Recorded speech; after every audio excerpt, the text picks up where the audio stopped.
مسند احمد بن حنبل کی حدیث ہے اور اسے امام مسلم رحمہ اللہ نے بھی نقل فرمایا۔ حضرت سیدنا ابو ہریرہ رضی اللہ تعالیٰ عنہ بیان فرماتے ہیں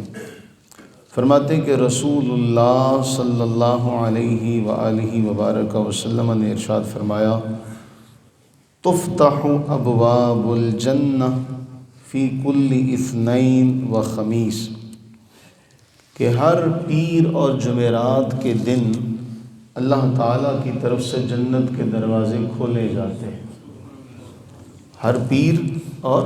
جمعرات کے دن۔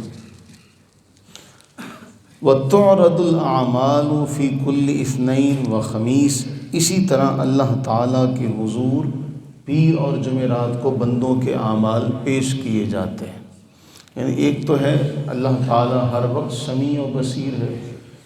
ایک یہ ہے کہ فرشتے صبح کے وقت بھی جاتے ہیں، شام کے وقت بھی جاتے ہیں، پھر ایک ہے تیسرا معاملہ کہ ہفتے میں 2 دن پیر اور جمعرات کے دن اللہ تعالیٰ کے حضور بندوں کے سارے اعمال جو ہیں وہ پیش ہوتے ہیں۔ جب اللہ تعالیٰ کے حضور یہ بندوں کے اعمال پیش ہوتے ہیں، فَيَغْفِرُ اللَّهُ عَزَّ وَجَلَّ لِكُلِّ عَبْدٍ لَا يُشْرِكُ بِهِ شَيْئًا إِلَّا الْمُتَشَاحِنَيْنِ أَوْ كَمَا قَالَ۔ تو اللہ تعالیٰ جب بندوں کے اعمال پیش ہوتے ہیں تو وہ اتنا غفور الرحیم ہے، اتنا حلیم ہے، وہ فرماتا ہے ان سب کو معاف کر دیا جائے، ان سب کو معاف کر دیا۔ فرشتوں کو حکم ہوتا ہے کہ ان سب کے گناہ جو ہیں وہ ان کی ڈائری جو ہے وہ صاف کر دی جائے، لیکن 2 آدمی اللہ کے نبی صلی اللہ علیہ وسلم نے فرمایا، ایک وہ جو اللہ کے ساتھ کسی کو شریک ٹھہراتا ہو، اس کی بخشش نہیں ہوتی، باقی ہر پیر اور جمعرات کے وہ سب کی ہو جاتی۔ ایک یہ، دوسرا الا المتشاحنین، وہ جس کے دل میں کینہ ہو، جس کے دل میں کینہ ہو، ایسے 2 شخص جو آپس میں نہ بولتے ہوں، آپس میں ان کی قطع تعلقی ہو، تو اللہ تعالیٰ فرشتوں سے فرماتا ہے، یقول اللہ للملائکہ ذروہما حتی یصطلحا، جب تک یہ دونوں آپس میں صلح نہیں نہ کر لیتے تب تک ان کا معاملہ چھوڑ دو۔ باقی سب کو، ایک مشرک کو اور 2 یہ جو آپس میں بلا وجہ کا کینہ،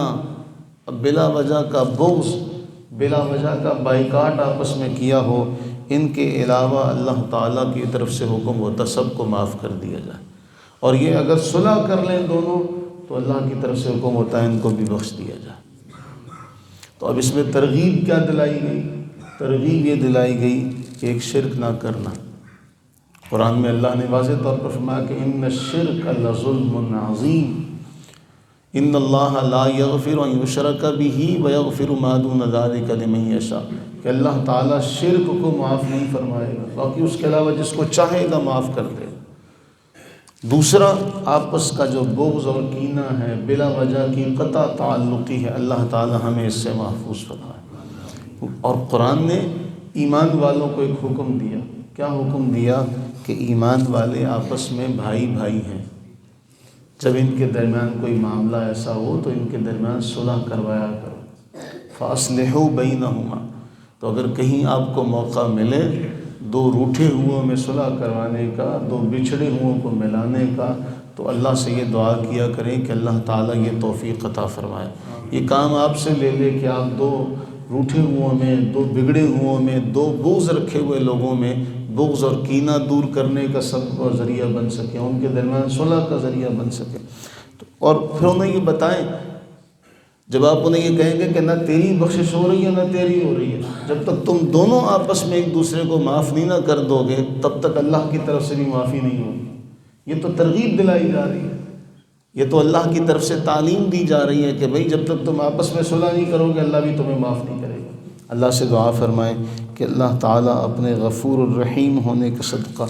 ہم پر ہمیشہ اپنی رحمت کا سایہ فرمائے رکھے۔ اللہ ہمیں ہمیشہ اپنی رحمتوں کے سائے میں رکھے، آمین ثم آمین۔